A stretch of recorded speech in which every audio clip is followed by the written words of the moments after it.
Bismillahirrahmanirrahim. Assalamualaikum warahmatullahi wabarakatuh. Waalaikumsalam. Nah, tuh Pemirsa channel dakwah Solo yang dirahmati Allah Subhanahu wa taala, kembali lagi dengan saya Abdurrahman di sini sebagai host. Yang pada kesempatan kali ini kita kedatangan narasumber yang luar biasa ya. Di sini ada Ustadz Ali Mustafa ya, dan juga Ustadz Agus. biasa di luar. Ya. Jadi pada kesempatan kali ini kita rekaman di outdoor ya. Jadi mohon maaf kalau ada suara-suara mungkin nanti agak sedikit mengganggu. Insya Allah pada kesempatan kali ini ya Ustadz ya, kita akan membahas mumpung lagi panas nih Ustadz. Jadi momen-momen pemilu panas kayak kopi. Jadi saya juga sedang membuat postingan banyak ya di dakwah Solo. Ini terutama juga terkait dengan politik. Nah, di sini ternyata netizen kita ini masih banyak yang bertanya-tanya atau masih banyak yang kebingungan tentang kondisi perpolitikan saat ini. Mungkin langsung saja ya, Ustaz, ya. Jadi pada momen yang panas ini, ya, jadi sebagian orang ya, sebagian dari masyarakat kita ini merasa terlihat buta politik atau anti politik. Kalau diajak mikir politik, bahas politik itu nggak mau gitu. Atau udah terserah yang sana aja ya, di sini nggak mau mikirin gitu. Itu gimana Ustaz tanggapannya? Ya, jadi ada salah satu ulama nasional itu pernah mengatakan kalau saudara itu tidak mau berpolitik, ya udah nggak apa-apa, tapi jangan buta politik. Karena kalau saudara itu buta politik, maka akan dimakan politik. Apapun, termasuk ketika kita itu sebagai warga negara, sebagai masyarakat ekonomi, sebagai bahkan pengemban dakwah itu perlu tahu politik. Nah, politik ini dikatakan sebagai panglima. Gitu. Ya mestinya memang sebagai umat Islam itu ya harus peduli dengan politik, karena memang apapun yang terjadi di kehidupan kita itu senantiasa berkaitan erat dengan kebijakan politik. Ya, mau kemudian harga beras itu kan berkaitan dengan politik, kebijakan politik, kemudian pendidikan dan lain sebagainya. Nah, semua ini memang terikat dengan atau berkaitan erat dengan masalah politik ya. Mestinya kita khususnya anak muda ini harus tadi jangan sampai buta politik, kita harus melek politik gitu. Ya, yaitu sebagian ya Ustaz, sebagian itu anti politik, nggak mau mikir politik. Tapi sebagian lagi itu ada Ustaz, yang suka politik, tapi tidak terlihat Islam di dalam pembicaraan politiknya Ustaz. Nah ini jadi politiknya itu terasa hambar atau mungkin dalam tanda kutip ya tersesat dari segi Islam gitu Ustaz. Bahkan sering melanggar syariat Islam. Ini gimana? Ya ini ya sebenarnya kan nggak serta-merta umat itu kemudian dia itu tadi abai terkait politik dulu. Nah itu karena ada sebuah hal-hal yang membuat mereka itu memang malas gitu loh. Kenapa demikian? Ya karena kita lihat potret politik saat ini ya di Indonesia ini ya memang seperti itu gitu loh. Jadi berarti wis akar ngopo wis podo wae kan gitu. Jadi sudah sudah wis tidak peduli lah. Yes, karena ya hiburan wis koyo ngono wis ra iso dirubah kan gitu. Ya itu menyebabkan masyarakat akhirnya enggan untuk berpolitik. Ini poinnya ya, yang pertama. Dan yang kedua ini juga harus kita luruskan. Sebenarnya kalau dalam Islam itu politik itu apa? Kan siasah gitu ya. Jadi kalau dalam Islam kan politik itu siasah, yang mana pengertian dari ayah suhuni rumah, yaitu mengurusi urusan umat kan gitu. Nah ini juga dilakukan oleh Nabi. Jadi Nabi itu seorang politisi, dia mengurusi umat dengan syariat Islam kan gitu. Nah akhir ini kan kemudian mereka banyak kemudian statement yang mengatakan politik itu kotor gitu ya, politik najis kan gitu. Nah itu padahal Rasul itu melakukan politik gitu loh. Nah, Mas hari ayah sudah rumah umur surat umat ini. Nah, maka harus dibedakan. Ya, dalam konteks saat ini politik demokrasi memang ya kita lihatlah politik demokrasi itu begitu luar biasa kotornya. Yang mana itu menghalalkan segala cara. Pokoknya yang penting dia itu berkuasa ya. Nggak melihat lagi itu sesuai dengan syariat Islam atau tidak gitu. Sementara kan berbeda dengan politik dalam Islam itu. Jadi memang mikyas atau standarisasi itu memang harus sesuai dengan syarat Islam seperti itu. Jadi politik dengan Islam itu tidak bisa dipisahkan ya? Iya, karena itu Islam mengatur politik ya. Iya. Kalau kata Imam Ghazali ya, jadi ibarat kekuasaan dan iman ya. Nah, itu sebagai kayak bangunan dan juga fondasinya. Ya, ya. Nah, mungkin ini sudah kita rasakan juga ya Ustaz, politik di negeri kita ini jauh dari Islam dan efeknya juga bisa kita rasakan juga, kerusakan ini di mana-mana. Beda mungkin dengan waktu dulu ya, itu masih ada kekhilafahan, jadi politiknya itu ya diatur dengan syariat Islam, itu bisa kita lihat kemaslahatan kemudian kemakmuran itu terjaga, terjamin. Beda dengan kondisi sekarang nih. Nah, dengan kondisi yang sekarang yang rusak nih, bisa dibilang rusak itu di semua aspek, karena itu tadi ya, politiknya itu dipisahkan dari agama Islam. Nah, ini kan menjadi PR ya, PR bagi para pemimpin ya, maupun kita ya sebagai umat gitu.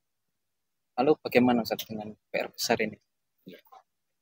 Jadi benar sekali bahwa sistem perpolitikan yang dipilih oleh negeri kita saat ini itu menggunakan konsepsi politik yang sejatinya berasal dari Barat, gitu ya. Sebut saja sebagaimana disampaikan Mas Agus tadi, menggunakan asas sekulerisme demokrasi gitu, yang memisahkan agama dengan kehidupan, fasludin anil hayah gitu ya. Nah, dari sistem sekulerisme demokrasi ini dampaknya memang betul sebagaimana disampaikan oleh Mas Abdurrahman bahwa ini ke seluruh aspek kehidupan. Sebagaimana disampaikan oleh Syekh Abdul Qadim Ziyalu gitu ya, rahimahullah, itu bahwa demokrasi itu memiliki 4 kebebasan. Ya, yang pertama itu adalah freedom of religion atau kebebasan dalam beragama. Adanya kebebasan dalam beragama ini dampaknya sebagaimana kemudian yang terjadi di tengah-tengah masyarakat itu, semisal nih ya, maraknya aliran-aliran sesat ya. Ada mungkin agama Dharma Gandul gitu ya. Kemudian kita sebagian masyarakat itu bisa keluar masuk agama gitu ya. Hari ini Islam, besok Kristen, lusa Buddha boleh ya, tergantung kemudian punya motivasi apa gitu ya, seperti itu. Gebetannya agama apa? Kemudian selanjutnya itu juga ada freedom of speech atau kebebasan ngomong, berbicara gitu ya. Selanjutnya kalau freedom of speech ini mungkin dampaknya juga bisa kita lihat di tengah-tengah masyarakat seperti penistaan agama, penghinaan nabi, bahkan yang terbaru itu viral di sosial media itu ada salah satu netizen gitu ya, Dewi Bulan atau siapa ya, kalau dengerin kontennya itu benar-benar membuat sakit gitu ya. Itu salah satu aja contohnya, banyak sekali kemudian penistaan kasus ya, penistaan seperti itu, baik yang menggunakan nama asli atau mungkin nama-nama anonim, itu banyak sosial media kalau kita telusuri gitu ya. Kemudian yang ketiga adalah freedom of ownership atau kebebasan kepemilikan, dan ini dampaknya juga sangat signifikan, terutama terkait kemudian kesejahteraan masyarakat. Sejatinya di Indonesia ini kan negeri yang kaya raya, kekayaan alamnya itu. Tapi sayang kemudian ketika diterapkan sekulerisme demokrasi ini, kemudian eh, dari sistem ekonominya namanya sistem kapitalisme, sehingga kekayaan-kekayaan alam itu yang melimpah ruah ini banyak yang kemudian disedot kepada para kapital, para pemilik modal seperti itu. Padahal kalau dikelola dengan baik sebagaimana dijelaskan di dalam ajaran Islam itu, insya Allah kita itu akan makmur. Seperti itu. Nah, kemudian yang terakhir adalah apa namanya? Bukan. Personal freedom atau kebebasan berperilaku atau kebebasan individu. Ini kemudian juga marak sekali tindak-tindak asusila, kenakalan remaja, dan kasus moral yang lainnya itu yang kemudian membuat semakin terpuruknya bangsa kita. Tapi perlu kita juga ketahui bahwa asas dari pemikiran sekularis demokrasi ini pada sisi kedaulatan. Asyadah linas atau kedaulatan di tangan manusia. Kalau dalam Islam itu adalah asyadah lisyar'i atau kedaulatan di tangan hukum syara atau di tangan Allah Subhanahu wa taala. Ini kalau kita jabarkan bisa lebih panjang lagi, tapi itu pokok pembahasannya gitu ya. Kaitannya dengan freedom ownership tadi kan segala sesuatu kan bisa dimiliki individu atau korporat ya, sementing duit kan gitu. Yang ini kemudian yang mengatur politik kita, Mas. Nah, jadi pemilu ingin jadi apalah, apapun itu kan butuh modal. Bahkan di tahun berapa? Tahun 2015 kalau tidak salah itu untuk jadi lurah saja itu bisa habis 1 miliar. Bayangkan saja 1 miliar loh. Gajinya Gajinya tidak sampai kan tombol. Nah itu kan tidak mungkin kan kerja kemudian tombol. Makanya cara-cara ya korupsi dan lain sebagainya dan akhirnya untuk nutup itu kan akhirnya dilakukan kan. Nah ini masih lurah, apalagi lurah yang paling tinggi. Nah itu kan pasti triliunan kan, sehingga dia tidak punya duit.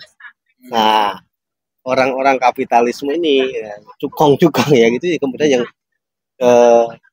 mau jadi sponsornya mendukung agar dia itu jadi gitu loh. Nah apa namanya, dari sini kemudian nggak ada kemudian freelance ya, nggak ada makan siang gratis, dia dukung masih triliunan miliaran, nggak mungkin kemudian gratis kan, maka dia dapat balasannya apa ya, dia diberi sebuah proyek, dibuatkan sebuah undang-undang yang kemudian ya biar usahanya makin lancar jaya lagi gitu. Nah, pembaliknya di situ ya, sehingga ini kemudian sehingga membuat apa ya, itu tadi kesenjangan luar biasa. Tidak ada kemudian saat ini yang pro rakyat yang benar kan. Katanya kalau demokrasi itu slogan kan dari rakyat untuk rakyat kan, dari rakyat oleh rakyat untuk rakyat kan gitu. Tapi faktanya kan tidak terjadi demikian.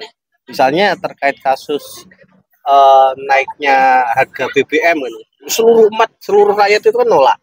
Ya. Tapi faktanya yo pancet wae naik kan gitu, tetap aja naik kan gitu.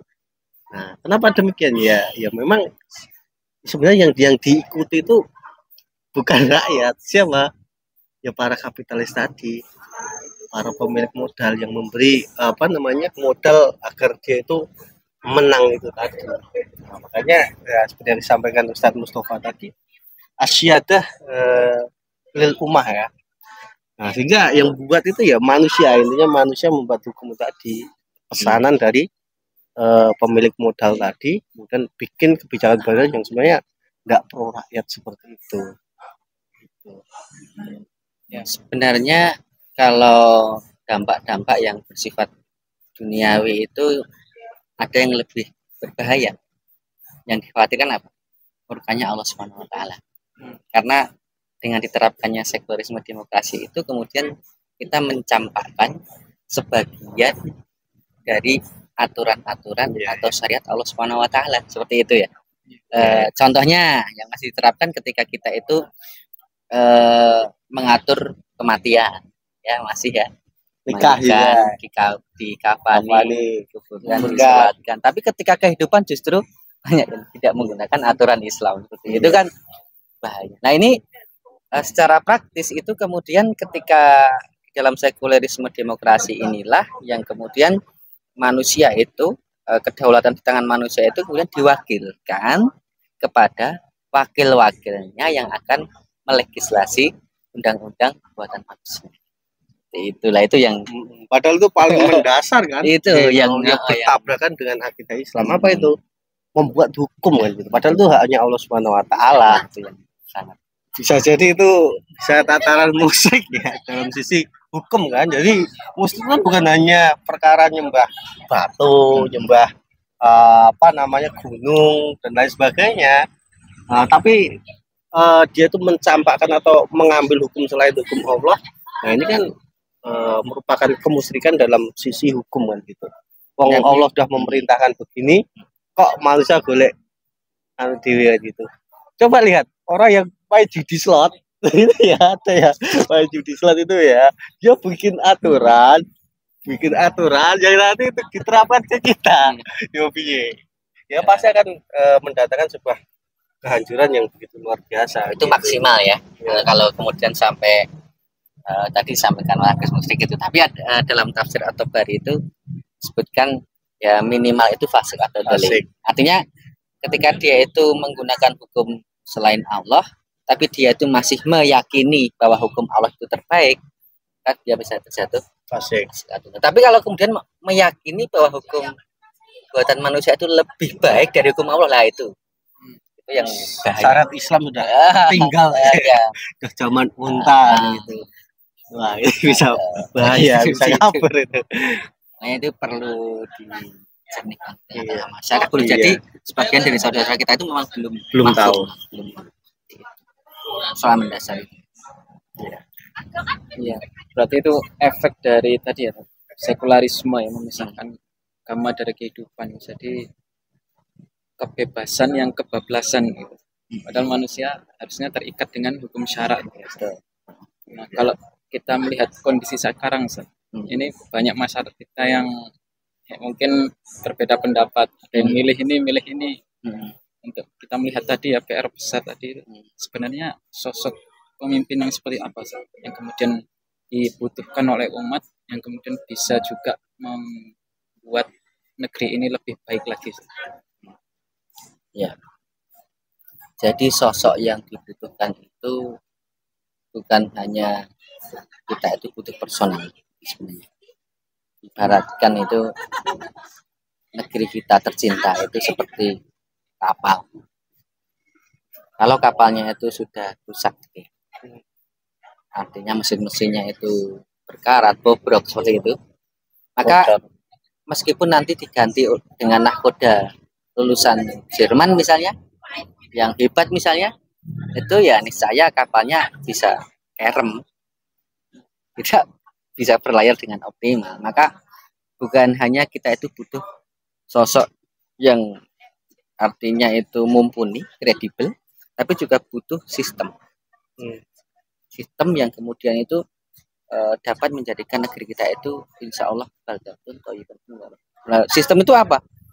Yang tidak ada sistem lain yang lebih baik kecuali dengan sistem Islam yang bersumber dari Al-Quran dan As-Sunnah dan sumber-sumber hukum yang terkandung di dalam itu secara kafah diterapkan. Kalau ingin kemudian negeri kita itu lebih baik, insya Allah ya mau tidak mau deh sistem Islam secara kafah gitu ya. Betul ya? Yes. Jadi bukan hanya ganti nahkoda ya, ganti kapal juga. Itu. Waduh kan gitu. Mau di nahkoda yang hebat pun kalau kapalnya bobrok ya sama aja. Iya. Luar biasa ya. Pembahasan pada malam hari ini. Mungkin itu ada yang disampaikan sebagai closing statement. Cukup. Ya ini ya, kita sebagai seorang muslim, bagi pemuda itu memang kita harus melek politik yang dimaksud ya politik Islam tadi. Jadi riayah su'unil ummah, mengurusi urusan umat. Dakwah itu bagian dari kerja-kerja politik.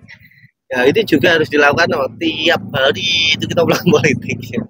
Nah, ini sebenarnya secara basic itu ya manusia itu dia punya jiwa politik itu.